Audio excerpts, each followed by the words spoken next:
Nikhil, good morning. Good morning Jasmine.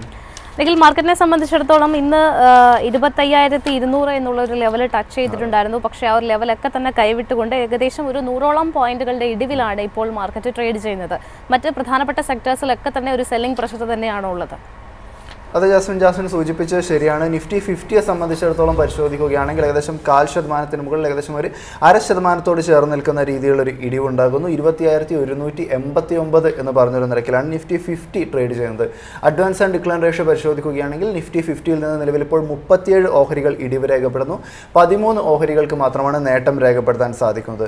Nifty ബാങ്കിലേക്ക് വരികയാണെങ്കിലും ഏകദേശം ഒരു 0.5% ഒരു ഇടിവ് നിഫ്റ്റി ബാങ്കിങ് സൂചികയും കാഴ്ചവെക്കുന്നുണ്ട്. 56,492 എന്ന് പറഞ്ഞ നിരക്കിൽ ട്രേഡിംഗ് നടത്തുന്ന നിഫ്റ്റി ബാങ്കിൽ നിന്ന് 3 ബാങ്കിങ് ഓഹരികൾ മാത്രം നേട്ടം രേഖപ്പെടുത്തുമ്പോൾ 9 ഓഹരികളെ സംബന്ധിച്ചിടത്തോളം ഇടിവുണ്ടാകുന്നു.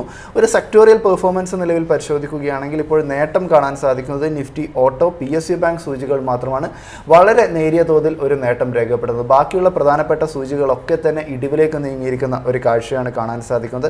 അതിൽ തന്നെ പരിശോധിക്കുകയാണെങ്കിൽ നിഫ്റ്റി IT സംബന്ധിച്ചിടത്തോളം ഏകദേശം ഒരു 0.25% ഒരു ഇടിവുണ്ടാകുന്നു. മെറ്റൽ സൂചിക പരിശോധിക്കുകയാണെങ്കിൽ 0.5% മുകളിലുള്ള രീതിയിലുള്ളൊരു ഇടിവ്. നിഫ്റ്റി റിയൽറ്റി സൂചിക നോക്കുകയാണെങ്കിൽ ഏകദേശം ഒരു 0.5% മുകളിലുള്ളൊരു ഇടിവുമാണ് നിലവിൽ ഇപ്പോൾ കാണാൻ വേണ്ടിയിട്ടും സാധിക്കുന്നത്. നിലവിൽ വലിയ തിരിച്ചടി നേരിട്ടുകൊണ്ടിരിക്കുന്ന നിഫ്റ്റി മെറ്റൽ പരിശോധിക്കുകയാണെങ്കിൽ നിഫ്റ്റി മെറ്റലിനെ സംബന്ധിച്ചിടത്തോളം നിലവിൽ ഏകദേശം ഒരു 76 പോയിന്റുകളുടെ നഷ്ടം രേഖപ്പെടുത്തിക്കൊണ്ട് 10,184 എന്ന് പറഞ്ഞൊരു നിരക്കിലാണ് ട്രേഡ് ചെയ്തുകൊണ്ടിരിക്കുന്നത്. ഓഹരികളുടെ ഒരു പെർഫോമൻസ് പരിശോധിക്കുകയാണെങ്കിൽ നിഫ്റ്റി മെറ്റലിനെ സംബന്ധിച്ചിടത്തോളം നിലവിൽ വലിയ രീതിയിലൊരു ഇടിവ് കാണപ്പെടുന്ന നിലവിൽ ഇപ്പോൾ വെൽസ്പൺ കോർപ്പറേഷൻ്റെ ഓഹരികളാണ്. ഏകദേശം 1.5% ഒരു ഇടിവ് വെൽസ്പൺ കോർപ്പറേഷൻ രേഖപ്പെടുത്തുമ്പോൾ സ്റ്റീൽ അതോറിറ്റി 0.25% മുകളിലും JSW സ്റ്റീലിൻ്റെ ഓഹരിയിലേക്ക് വരികയാണെങ്കിൽ ഏകദേശം 1% ഇടിവും ഉണ്ടാകുന്നു. ഹിന്ദുസ്ഥാൻ കോപ്പർ പരിശോധിക്കുമ്പോൾ 0.5% മുകളിലുള്ളൊരു ഇടിവ് രേഖപ്പെടുത്തുമ്പോൾ ജിൻഡാൽ സ്റ്റെയിൻലെസ്സിനെ സംബന്ധിച്ചിടത്തോളം ഏകദേശം ഒരു 0.5% ഒരു നേട്ടം രേഖപ്പെടുത്താൻ വേണ്ടിയിട്ട് നിലവിൽ ഇപ്പോൾ സാധിക്കുന്നുണ്ട്. നിഫ്റ്റി റിയൽറ്റി സൂചികയെ സംബന്ധിച്ചിടത്തോളം ഒരു ഇടിവ് തന്നെയാണ് കാണാൻ സാധിക്കുന്നത്. 893 എന്ന് പറഞ്ഞൊരു നിരക്കിലാണ് നിഫ്റ്റി റിയൽറ്റിയിലെ ഒരു ട്രേഡിംഗ് നടക്കുന്നത്. നിഫ്റ്റി റിയൽറ്റി സൂചിക പരിശോധിക്കുകയാണെങ്കിൽ നിലവിൽ മഹീന്ദ്ര ലൈഫ് സ്പേസ് ഓഹരികൾ ഏകദേശം 2% നേട്ടം രേഖപ്പെടുത്തുന്നു. പ്രസ്റ്റീജ് എസ്റ്റേറ്റ്സ് പരിശോധിക്കുകയാണെങ്കിൽ 0.5% ഒരു നേട്ടവും രേഖപ്പെടുന്നു. ഇവ രണ്ടും മാറ്റി നിർത്തിയിട്ടുണ്ടെങ്കിൽ ബാക്കിയുള്ള ഓഹരികളൊക്കെ സമ്മർദ്ദം നേരിടുന്നുണ്ട്. റെയ്മണ്ട്സ് പരിശോധിക്കുകയാണെങ്കിൽ ഏകദേശം 1% മുകളിലുള്ള ഇടിവുണ്ടാകുന്നു. ശോഭയുടെ ഓഹരികൾ നോക്കുകയാണെങ്കിൽ 0.5% മുകളിലുള്ള ഇടിവ് രേഖപ്പെടുത്തുമ്പോൾ ബ്രിഗേഡ് എന്റർപ്രൈസസിന് ഏകദേശം 1.25%-ഓളമുള്ളൊരു ഇടിവിലേക്കും ഇപ്പോൾ മാറേണ്ടി വരുന്ന ഒരു സമ്മർദ്ദം തന്നെയാണ് നിലയിൽ ഇപ്പോൾ വിപണിയിൽ കാണാൻ സാധിക്കുന്നത്. നിഫ്റ്റി IT സംബന്ധിച്ചിടത്തോളം പരിശോധിക്കുകയാണെങ്കിലും ഏകദേശം ഒരു 0.5% മുകളിലുള്ളൊരു ഇടിവ് നിഫ്റ്റി IT സൂചിക രേഖപ്പെടുത്തുന്നു. 275 പോയിന്റുകളുടെ നഷ്ടം രേഖപ്പെടുത്തി 35,332 എന്ന് പറഞ്ഞ നിരക്കിലാണ് നിഫ്റ്റി IT ഒരു ട്രേഡിംഗ് നടത്തിക്കൊണ്ടിരിക്കുന്നത്. ഓഹരികൾ പരിശോധിക്കുകയാണെങ്കിൽ വലിയ രീതിയിലുള്ള ഒരു തിരിച്ചടി പെർസിസ്റ്റന്റ് സിസ്റ്റത്തിനാണ് ഉണ്ടാകുന്നത്. കൂടാതെ L&T ടെക്നോളജി സർവീസസും ഏകദേശം 1.25% ഇടിവ് രേഖപ്പെടുന്നു. വിപ്രോ പരിശോധിക്കുകയാണെങ്കിലും 1.25% മുകളിലുള്ളൊരു ഇടിവ് തന്നെയാണ് കാണാൻ വേണ്ടിയിട്ടും സാധിക്കുന്നത്.